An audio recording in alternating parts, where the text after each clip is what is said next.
Yue Fei's eldest son Yu Yin was 13 years old. He had learned martial arts and was very good at using a pair of copper hammers.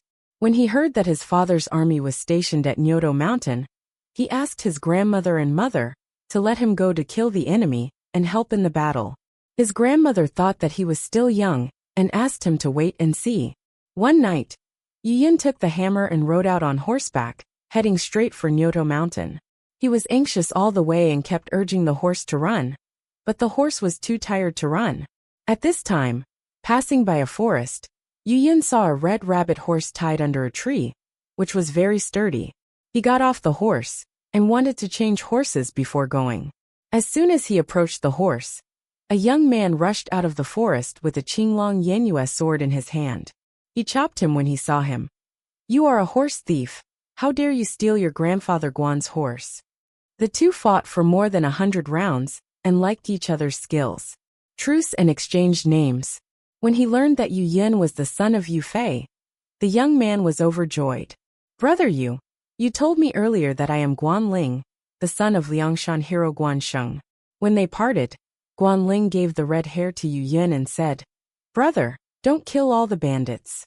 Leave some for me." 2 days later, Yu Yin came to Nyoto Mountain and met his father. However, he saw 7 banners hanging in front of the military camp. After asking his father, he learned that Jin Dynasty, the youngest son of Jin Bing, had just arrived at the battlefront and had defeated 3 generals including Yu Hualong in a row, so he hung the banners and was thinking about countermeasures. Yu Yin said, "What's the difficulty? Let the child deal with this Jin Dynasty." Yu Yin fought with Jin Dynasty for more than 100 rounds in the first battle. He was a little overwhelmed. At this time Niu Gao saw it and suddenly shouted, "Nephew, don't let him go." Jin Dynasty thought that his uncle Wushu was helping him in the battle. When he turned around, he was knocked off his horse by Yu Yin's clever hammer. Yu Yin thought, "This little Tartar is really powerful. If it weren't for Uncle Niu's voice, I'm afraid he would suffer." Let's talk about Han Shizhong and his wife Liang, and the sons Han Shangde and Han Yinji.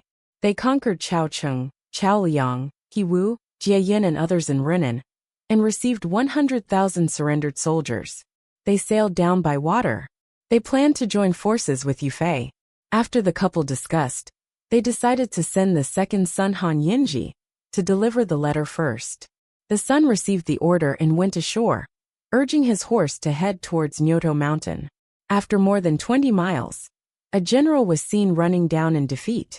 When he saw the son, he shouted, "Young man, turn around quickly, there are foreign soldiers coming from behind." The son smiled, but before he could speak, Nianhan had already arrived. The son shook his gun and was about to stab. Nianhan raised his stick to block it, but it felt heavy. The son shot several times in a row, and Nianhan couldn't resist. He was about to escape, but the son shouted and knocked him off his horse with one shot and took his head. The Jin soldiers fled one after another. Han Yinji went through the Jin camp to meet Marshal Yu and presented the letter. Yue Fei was overjoyed to see the letter and asked Han Yinji to take a reply letter, asking Marshal Han and his wife to go down the river and recapture Jinling together. Several fierce battles were fought at the foot of Nyoto Mountain, and the Jin soldiers suffered heavy casualties and fled in panic. In the winter of the 3rd year of Jianyin in the Song Dynasty, 1129, Jin Wushu led 100,000 troops to cross the river. He led 8,000 naval forces to attack Zhenjiang from Haikao, now Shanghai, by sea, hoping to find a breakthrough point for attack. Han Shizhong guarded Zhenjiang and led 8,000 naval forces to intercept and resist in Zhenjiang. The enemy was numerous and we were few. Liang Hongyu proposed an ambush plan, and Han Shizhong followed it. Han Shizhong personally led the warships to lure the enemy deep into the territory, while Liang Hongyu personally beat the drums on the top of Jinshan Mountain to command. After the first drum sounded, Han Shizhong immediately commanded the navy to fight against the Jin army. After the second drum sounded, Han Shizhong pretended to be defeated, fought and retreated, and hid in the reed marsh, and Jin Wushu chased closely. 3 drum beats were sounded, and with the earth-shaking drum beats, the warships ambushed in the reed marsh all flew out whoosh. The Song army's sailors were familiar with the water, and most of Jin Wushu's 100,000 troops were landlubbers, and were killed, drowned, or injured. The Qing army was not formed and fled to Huangtiandang. The Jin army was trapped in Huangtiandang, with no way out. Later, they found that there was an old Stork River connected to Huangtiandang, but it was blocked. Wushu ordered everyone to work together. In just one night, they dug 30 miles to the old Stork River, abandoned the warships, and the large group of people went ashore and rushed back to Huanglong Mansion. Wushu was very upset thinking about the Central Plains every day in the mansion. One day, Hami Qi came to discuss and said, "When we first entered the Central Plains, we were unstoppable. We imprisoned King Kong in the country and trapped the two emperors in the desert. We were defeated because of Yue Fei. Only by getting rid of him can we sweep across the Song Dynasty." Hami Qi said again, "The traders of the Song Dynasty can help us. Now Qin Hui is begging for life. I think this man is a great trader, can be used." Wu Shu heard it and said, "What a good plan." Then he sent a small guard to find Qin Hui and his wife. When Wu Shu saw Wang's beauty, he took her in and said to Qin Hui, "I will send you and your wife back to the Southern Dynasty. You have to do this and that." Qin Hui knelt down and said, "There is the Emperor of heaven above and the earth below. If I, Qin Hui, forget the kindness of the Wolf Master and fail to hand over the Song Dynasty to the Wolf Master, I will not die well." Qin Hui and his wife said goodbye and mounted their horses and headed for Luzhou. Yue Fei and Han Shizhong defeated the Jin soldiers, and Li Gang and other ministers supported Emperor Gaozong to return to Jinling. Emperor Gaozong wanted to move the capital to Linan and ordered people to build a palace in Linan. When the palace in Linan was completed, he asked to move the capital. Emperor Gaozong approved the request and ordered to prepare the carriage and choose a day to move the capital. Upon hearing this, Li Gang hurried into the palace and said, "Since ancient times, all the rulers who have revived the country have risen in the northwest, so Guanzhong is the best. Although Jiankong is a moderate strategy, we can still call on all directions to try to restore the country. If we move to Linan, we will retreat in fear of the enemy, which is really a bad plan." When Emperor Gaozong heard the word restore, he was very disgusted and said, "I have made up my mind, and there is no need to stop me." Li Gang thought it was difficult to change his mind, so he asked to retire and return home, and Emperor Gaozong immediately approved the request. One day, Yue Fei heard this and hurriedly went to the court with all the generals to report. "Wuzhu has just been defeated. We will attack Huanglong Mansion and welcome back the two emperors to avenge the Central Plains. How can we move the capital to Kuan and lose the support of the people?" When Emperor Gaozong heard the words of welcoming the two emperors, he became even more irritable and said repeatedly, "I have made up my mind." All the generals had no choice but to petition for mercy and visit the tombs of their ancestors. Emperor Gaozong immediately approved the petition, and Yue Fei and all the generals thanked him and returned to Tangyin.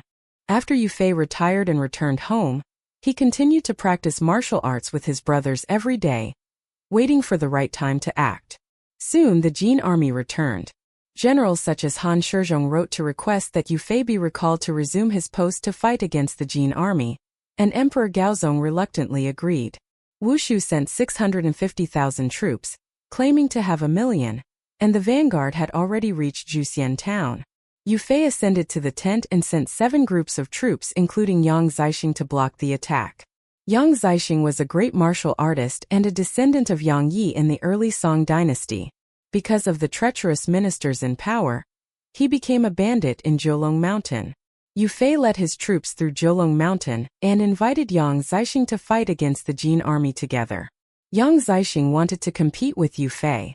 The two sides fought for 3 days and 3 nights, and there was no one better. On the 4th day, Yue Fei used his trump card to defeat Yang Zixing. Yang Zixing was convinced and surrendered to Yue Fei. It happened to be a heavy snow in winter. Yang Zixing was ordered to go to Juxian town. He braved the snow and was not far from Juxian town. He saw the Jin soldiers coming in waves all over the mountains and plains. Yang Zixing asked the soldiers to stay, and he led the way and ran to Xiaoshang Bridge. In less than an hour, he shot 4 foreign generals with his spear. The 4 teams of foreign soldiers totaled more than 200,000. Seeing that the main general was dead, they fled in defeat. The foreign soldiers were afraid and panicked, running around. They trampled on each other, and countless people were killed and injured. Yang Zixing chased them from behind and saw the foreign soldiers heading north. He thought to himself, I will take a shortcut, intercept his way back, and kill him without leaving a single piece of armor. He took a shortcut. Who knew that there was a river here called Xiaocheng River, which had been covered by the heavy snow, and the river could not be seen. Although the river was not very deep, it was all silt and withered grass. Yang Zixing rode his horse to this place, and with a loud noise, he fell into the Xiaocheng River, just like falling into a pit, and he and his horse were trapped in the river. When the foreign soldiers saw it, they just shouted, "Shoot!" The foreign soldiers and generals fired thousands of arrows at the same time, like a heavy rain. Poor Yang Zixing. He and his horse were shot like firewood. The death of Yang Zixing made the Song generals extremely sad. They rushed into the Jin camp and killed people in a frenzy. Wuzhu was terrified. Suddenly they heard the news. Yue Fei and other 4 marshals of the Song dynasty had led the army to Juxian town. When they were in shock, they thought of Qin Hui. It is said that Qin Hui returned to the Southern Dynasty and lied to Emperor Gaozong. When I was imprisoned, I thought it was difficult to welcome the 2 emperors. And I missed your majesty even more. Now I have escaped with great difficulties, and am willing to be loyal to your majesty. Tears flowed down his face. This remark hit the heart of Emperor Gaozong, and he immediately awarded him the title of Xiangzhou. Soon, Qin Hui became Emperor Gaozong's favorite, and was named Prime Minister. Qin Hui played tricks, eliminated dissidents, and attacked loyal people. Everyone was very angry. Wushu was still unaware that Qin Hui had already caused chaos in the Southern Song Dynasty.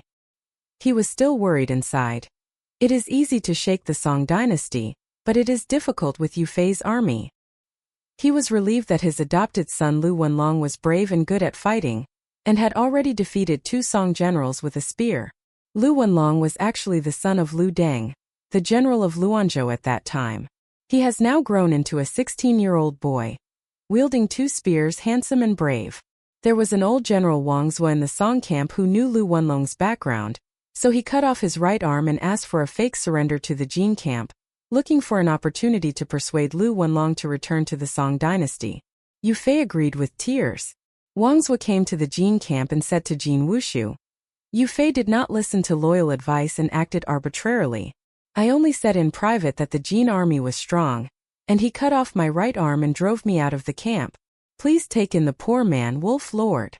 Wushu believed that if he stayed in the camp to feed the horses, he could move around freely in the camp.